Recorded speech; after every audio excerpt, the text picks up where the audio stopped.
Hello everyone, welcome to Red Snapper. My name's MJ, and here is a surprise snap or pass on Batroc The Leaper. He's a 1-2. When a card moves, follow it to gain +2 power once per turn. In this video, we're going to look at counters, synergies, a deck, because this is a slightly shorter and trimmed down snap or pass than usual, and ultimately we'll answer the question, is it a snap or pass? You can use the chapters below to skip to the section that you want. And yeah, let's just discuss this release for a little second or two here. This is the first time that we've had one of these new wave injections of 3 cards, which they have said they're going to do frequently. I don't know if they actually explicitly confirmed if it's going to be monthly. We did, of course, get those 3 cards through Sanctum Showdown. This is the first time they've just gone, boom, here's 3 cards. Batroc The Leaper is available alongside the other 2 new cards that they've injected into the game this way, which is Topaz and Fanfei. You can buy him outright with 3,000 tokens, as he is a Series 4 card, or you can roll the dice, the gambling dice of madness, and open a seasonal Series 4 snap pack for 2,500 tokens. Also featured in the seasonal Series 4 snap packs for the time being is Uncle Ben, Gorgon, Laufey, the first Ghost Rider, Toxie, and those other 2 new cards from today, or this day, if you're watching this on another day. And when I say this day, I mean like Tuesday. So we haven't got any variants for Batroc The Leaper let brilliant yet, but let's see what he does. Right, so the mechanics. Is this the start of a brand new archetype? I think it bloody well might be. In fact, I think there was an argument that Hydra Stomper was the start of a brand new archetype, but Batroc The Leaper 100% seals it, and if he didn't, then Topaz would. Okay, it's this new archetype that I'm calling auto move. So it's a sub-archetype of move, in my humble opinion. You know, anything can exist if you talk about it. That's what they say, isn't it? That's what I say. But I think this new type of deck where cards automatically move, you don't really need to do anything. So think about Silk. Think about the new card Topaz, which of course will have a snap or pass coming for that card in the next day or 2. So make sure you're subscribed if you're not already. Hercules. All of these cards where you don't actually have to do much to move them, but also cards like Madam Web and Captain America Sam Wilson, where as soon as you've got those cards down, you can start moving things. And it's not like an on reveal that you only get to do once. It's these perpetual, easy to achieve moves.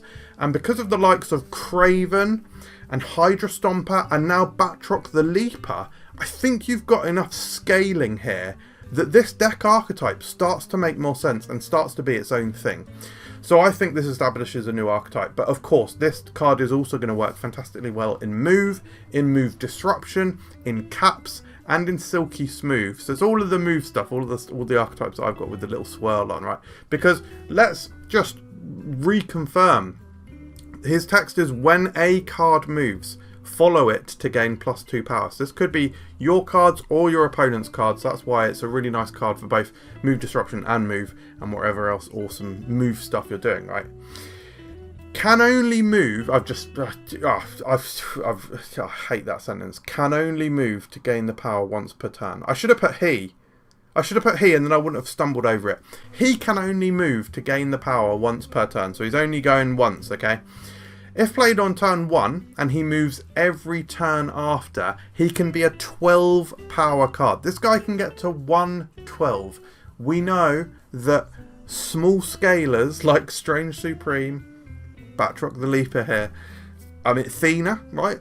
When they can scale so highly, we know that it can be incredibly powerful, so that's going to be a really good value basically. And it's finally another move synergizing 1 cost that scales and can move themselves. Yes, we have got integral 1 cost cards to the move archetype like Ghost Spider and Iron Fist, but they're triggering rather than being able to grow themselves like Human Torch. Not only can Batroc The Leaper scale, but he can also move himself, which is freaking awesome, in my humble opinion. Pros of the card is insane value, potential 112, that's bonkers, that's a Hulk. Even if you just play on the final turn with another move card, he's a 1-4. Okay, so that's just like a Hydra Bob, so that's just really good as well. And if you're moving multiple cards per turn, or doing weird Werewolf by Night things, Batroc will hop off at the first stop, if you so to speak, if you like that terminology. So what I mean to say is, if you're moving multiple things, you're not going to end up with all of your big power in one location, as can sometimes happen just with Werewolf by Night alone. Actually, Batroc will move to the first one and then just stop moving, so you're being able to better spread out your power, which again I think is wicked. Now, some cons about the card. Low cost scalers are always so fragile with a great number of counters. If you think about cards like Shadow King can reset him. Elektra, I know no one plays Elektra, but maybe they're going to start. Killmonger, Shang-Chi. There's loads of counters for Batroc, so be warned. And you may not always want the power from him in the first location that he moves to, so there is some inherent inflexibility with him there. Yeah, and he might not always go where you want. I'm sorry if this section that you're watching right now feels out of place. It's because I forgot to say this and I've recorded it in another video and I'm putting it in now. But I love Captain Marvel with Batroc the Leaper, because it basically makes your Captain Marvel a potential 9 power swing in any location, because she'll move, Batroc will move with her for +4 basically, so it's a 9, so it's a 5/9. Anyway, now back to the rest of the video. Let's talk about some counters for him. So Elektra, as I said, no one plays Elektra, but is there a question mark? Are they going to start playing her? Possibly. Scream, of course, is going to counterbalance that gain that he's making, and she's going to grow stronger herself. Shadow King's going to reset him. Killmonger can straight up just kill the guy, and Polaris can imbalance where you thought you were going to get that power. And Shang-Chi, of course, can just outright kill him. Synergies for the card, however, we've got a lot of synergies here. We have got Madam Web, because Madam Web is going to be able to move your other cards, and then Batroc can just follow them. Silk, because this is just like an auto trigger for Batroc. I think that these two together is just going to be incredible. Captain America Sam Wilson, of course, goes without saying. You can move the shield and yada yada yada. Craven, there's now another huge buff for Craven, because Craven can get double bubble so easily. Hydra Stomper, this is yet another automatic mover for Hydra Stomper, who comes out on the same day as Batroc the Leaper, which is crazy.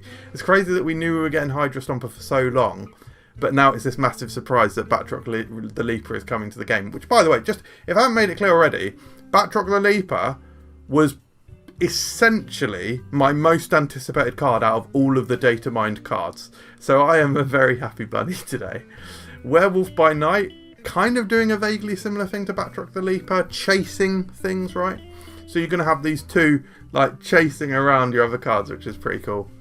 And Hercules, I think just in general, is going to be nice for either kicking Batroc the Leaper out of a location that you didn't necessarily want him in, or just contributing to the overall synergies that Batroc has, which is these other cards, Hydra Stomper, Craven, etc, etc. So very, very cool. Now here's the deck that I've got for you guys this week. I think this is what I'm going to be doing, trying. It just looks incredibly fun. This is the first auto move deck that I have built. So we've got, of course, Batroc, we've got Human Torch, we've got the ways to trigger these cards with Madam Web, because that is actually our only way to trigger the movement of... No, that's not even true, actually. We've got Topaz in here as well. So we've got a few things which can move any card in our deck, right, that we choose to. We've got Captain America Sam Wilson to move the shield around. Craven to get buffed by all of this insane movement that we got moving around. Silk is another one that's going to fling herself around. Hercules is going to fling others around. We have got Spider-Man 2099 in here, because we can just play Spider-Man 2099 on the Topaz and automatically get that destroyed straight away, or on the Madam Web, and then our opponent doesn't know where we're going to play the Spider-Man 2099, which, oh god, honestly, I really hope that playing Spider-Man 2099 starts to feel a bit better. I'm very intrigued to play it. Anyway, and then we've also got just like a scaler, another scaler in Vulture. And this is a cheeky one, right? We've got Hydra Stomper and Mystique. I think if you've moved an insane amount of things, which you will have done in this deck, like, your final turn can be Hydra Stomper and Mystique. That's bloody fascinating. Or you do also have the Madam Web and the Captain America Sam Wilson that you can also copy with Mystique in a pinch. Like, not even bad to copy the Madam Web. Seems good, right? Seems good. So, yeah, exciting times. It's a new archetype. I'm very excited, guys. Just a reminder, if you haven't done so already, please like this video and subscribe and turn on notifications to put an egg in your...